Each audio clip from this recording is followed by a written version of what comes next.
In this lecture I will explain you about states of matter, जिसमें discuss करेंगे particularly interactive forces की, जैसे London forces, dipole dipole forces, hydrogen bond जो कि अपने आप में सब वंडर वाल फोर्सेस हैं, and ion induced dipole forces. साथ ही थर्मल एनर्जी की बात करेंगे and thermal energy versus interactive force के हिसाब से कैसे कोई सॉलिड, कोई लिक्विड या कोई गैस होता है।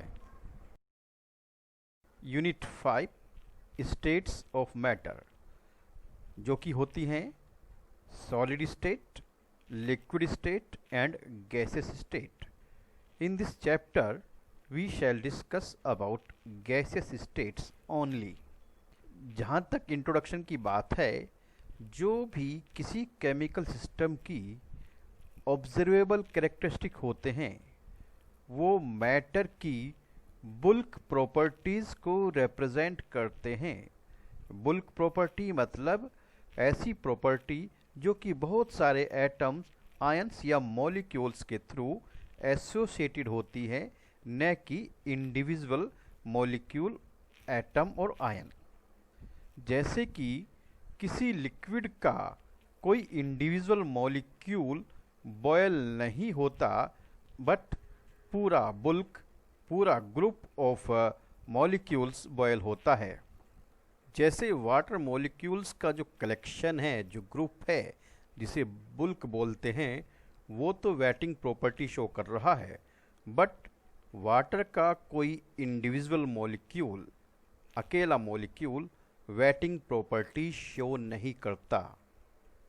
वाटर आइस सॉलिड फॉर्म में, लिक्विड फॉर्म में as a water simply, and gas state में जैसे कि स्टीम या वेपर की फॉर्म में एग्जिस्ट करता है।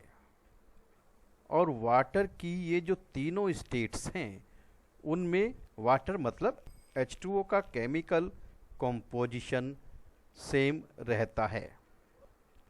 किसी भी सब्सटेंस की स्टेट को समझने के लिए ज़रूरी है कि हमें पता हो कि उसके अंदर इंटरमोलिकुलर फोर्सेस, जिन्हें मॉलिकुलर इंटरेक्शन भी बोलते हैं, वो कैसे हैं, और जो पार्टिकल्स का मोशन है उस पर थर्मल एनर्जी का क्या इफ़ेक्ट पड़ रहा है।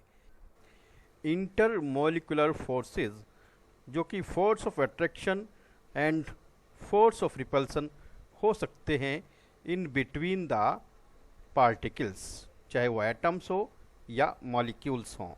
इंटरमोलिकुलर फोर्सेस का इलेक्ट्रोस्टैटिक फोर्स से कोई मतलब नहीं होता है। इलेक्ट्रोस्टैटिक फोर्स क्या है?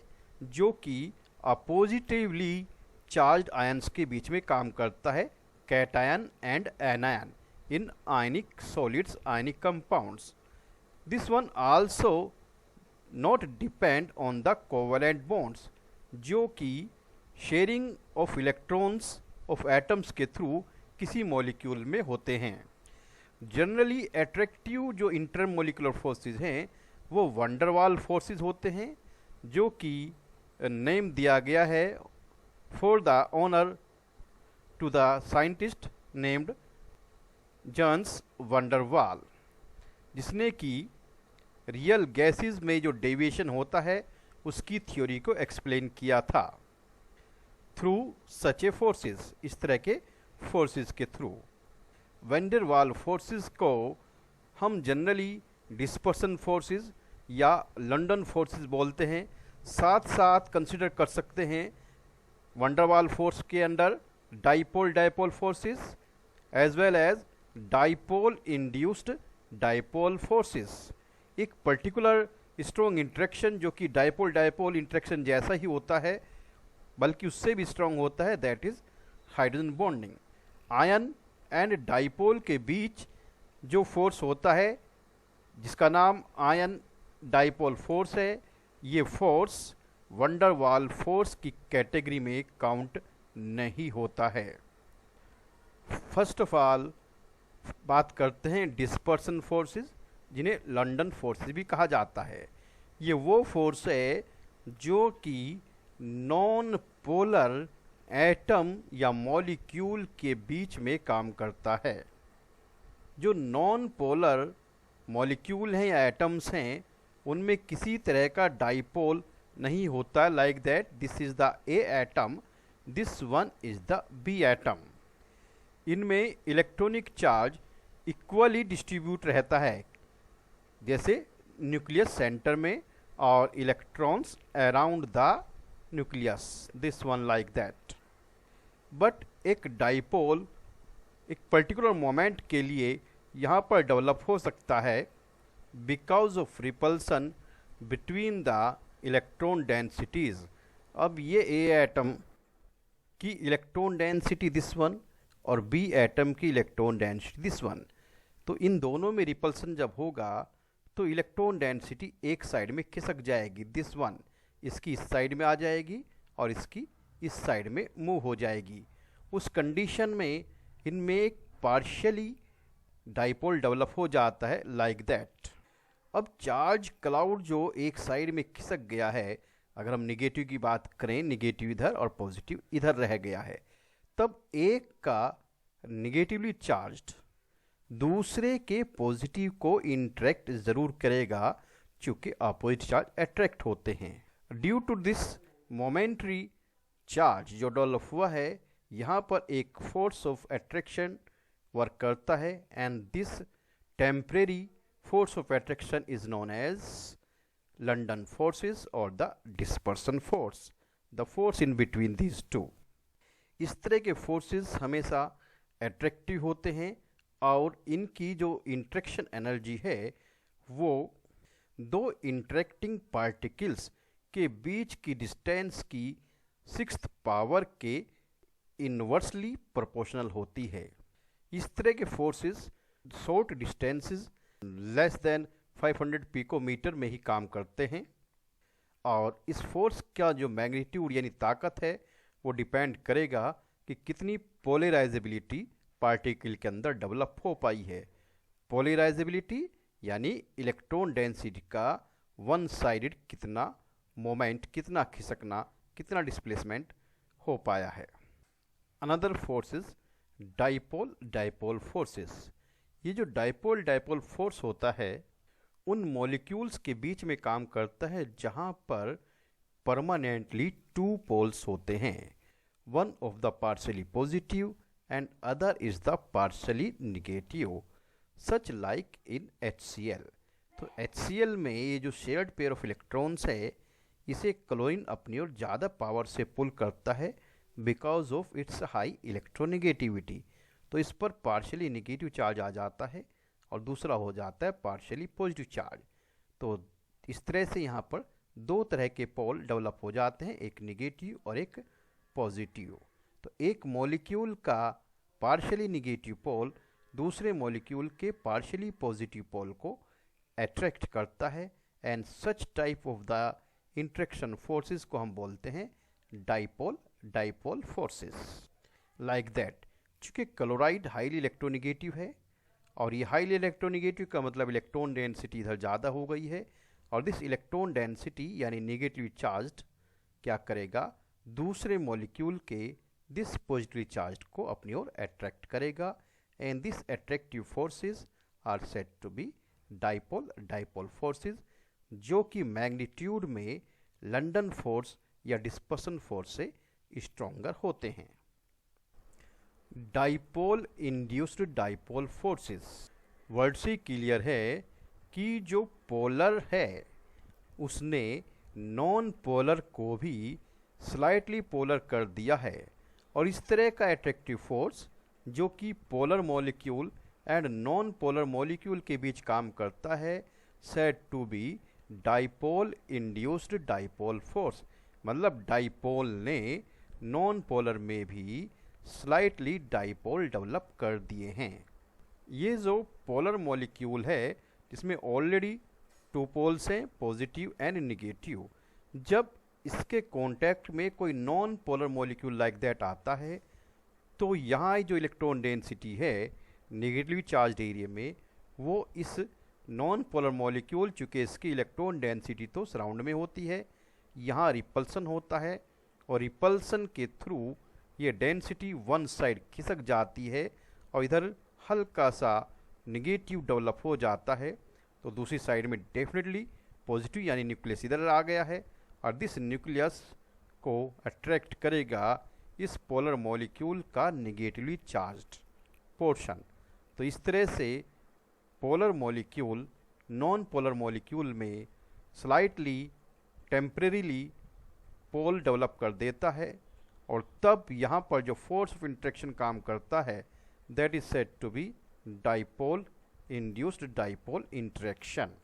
इस तरह का जो इंटरेक्टिव फोर्स है वो डिपेंड करेगा परमानेंट डाइपोल वाले मॉलिक्यूल पर और साथ ही न्यूट्रल मॉलिक्यूल में कितनी पोलराइजेबिलिटी डेवलप होती है। पोलराइजेबिलिटी मतलब इलेक्ट्रॉन डेंसिटी का वन साइड में खिसक जाना। चूँकि यहाँ पर जो फोर्स काम कर रहा है वो नॉन पोलर एंड पोलर के बीच में काम कर रहा है, तब यहाँ जो इफेक्ट डेवलप होगा वो दोनों के फोर्स का होना चाहिए, नॉन पोलर का यानी डिस्पर्सन फोर्सेस और पोलर का यानी डाइपोल फोर्सेस। तो इस तरह से in such type of the interaction जिसका नाम डाइपोल इंड्यूस्ड डाइपोल इंटरेक्शन है में क्यूमुलेटिव इफेक्ट आ जाता है किस किस का, dispersion forces and dipole forces. Another interactive force is hydrogen bond जो कि एक स्पेशल टाइप का डाइपोल इंटरेक्शन होता है। हालांकि ये जो इंटरेक्शन है हाइड्रोजन बॉन्ड के थ्रू डेवलप होगा इसका मैग्नीट्यूड डाइपोल इंटरेक्शन से ज़्यादा होता है। ये कब डेवलप होता है, जबकि हाइड्रोजन ने नाइट्रोजन से NH, ऑक्सीजन से OH, फ्लोरीन से HF बॉन्ड बनाए हुए हो, तब हाइड्रोजन उतना ही पार्शियली पॉजिटिव हो जाता है जितना कि फ्लोरीन, ऑक्सीजन या नाइट्रोजन पार्शियली निगेटिव होता है। यहाँ HF मॉलिक्यूल में फ्लोरीन हाईली इलेक्ट्रोनिगेटिव होता है, तो जितना इस पर पार्शियली निगेटिव चार्ज आया है उतना ही हाइड्रोजन पर पार्शियली पॉजिटिव चार्ज आ जाता है and this partially positive charged hydrogen attract the fluorine जो कि नेगेटिवली चार्ज्ड है of another HF molecule with a power, with a attraction, and this attraction force, this interactive force is said to be hydrogen bond. Similarly in water molecule में जितना oxygen negative है उतना ही hydrogen positive हो गया है, तो hydrogen जो positive हो गया है ये दूसरे वाटर मॉलिक्यूल के ऑक्सीजन जो कि नेगेटिव है को अट्रैक्ट करेगा and such type of interactive force are said to be hydrogen bond जो कि डाइपोल फोर्स से भी स्ट्रॉन्ग अट्रैक्टिव फोर्स होता है। हाइड्रोजन बॉन्ड की स्ट्रेंथ को डिटरमाइन करने के लिए ज़रूरत पड़ती है कोलम्बिक इंटरेक्शन की, जो कि किसके बीच में काम करता है, lone pair of electrons of the high electronegative atom of one molecule and the hydrogen atom of other molecule. जैसे यहाँ देखें तो यहाँ फ्लोरीन के पास 3 लोन पेयर्स ऑफ इलेक्ट्रॉन होते हैं, तो 3 लोन पेयर ऑफ इलेक्ट्रॉन्स और ये दूसरे मॉलिक्यूल का जो हाइड्रोजन है इनके बीच में कितना कोलम्बिक इंटरेक्शन डेवलप हुआ है, इसी बात पर डिपेंड करेगा कि हाइड्रोजन बॉन्ड कितना स्ट्रॉन्ग होगा। अगर यहाँ लोन पेयर्स ज़्यादा हैं तब ये हाइड्रोजन बॉन्ड स्ट्रॉन्गर हो जाएगा। अगर देखें this hydrogen bond is stronger than that of the this hydrogen bond, क्योंकि यहाँ पर 3 लोन पेयर ऑफ इलेक्ट्रॉन्स हैं जबकि वाटर में 2 लोन पेयर ऑफ इलेक्ट्रॉन्स होते हैं।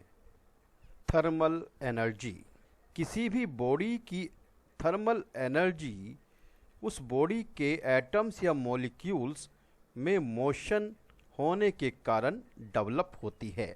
This thermal energy is directly proportional to the temperature of the substance. Actually, thermal energy matter के particles की एवरेज काइनेटिक एनर्जी को मेज़र करने का एक स्केल होता है, that is the measurement of the average kinetic energy of the particles of matter. इसीलिए ये मोमेंट ऑफ पार्टिकल्स के लिए रेस्पॉन्सिबल होती है। और पार्टिकल्स का जो मोमेंट है, this one is said to be thermal motion. Intermolecular forces versus thermal interaction की अगर हम बात करें तो इंटरमॉलिक्यूलर फोर्सेस मॉलिक्यूल्स को पास पास लाने का काम करते हैं, जबकि थर्मल एनर्जी मॉलिक्यूल्स को दूर दूर ले जाने का काम करती है। Both are opposite to each other. Matter की तीनों स्टेट्स सॉलिड, लिक्विड, गैस भी इसी बात पर डिपेंड करेंगी कि इंटरमॉलिक्यूलर फोर्सेस और थर्मल एनर्जी के बीच में क्या बैलेंस हो पा रहा है। इंटरमॉलिक्यूलर इंटरेक्शन फोर्सेस की जो प्रीडोमिनेंस है, उसके हिसाब से गैसेस की कंपेयर में लिक्विड में ज़्यादा फोर्स ऑफ अट्रैक्शन होते हैं और लिक्विड की कंपेयर में सॉलिड के अंदर interactive force of attraction greater होते हैं, जबकि thermal energy oppose of this. जितना इंटरेक्शन कम यानी गैस, उतना ही थर्मल एनर्जी ज़्यादा। तो गैस की थर्मल एनर्जी ज़्यादा होती है, चूँकि उसमें फोर्स ऑफ इंटरेक्शन वीकर होते हैं।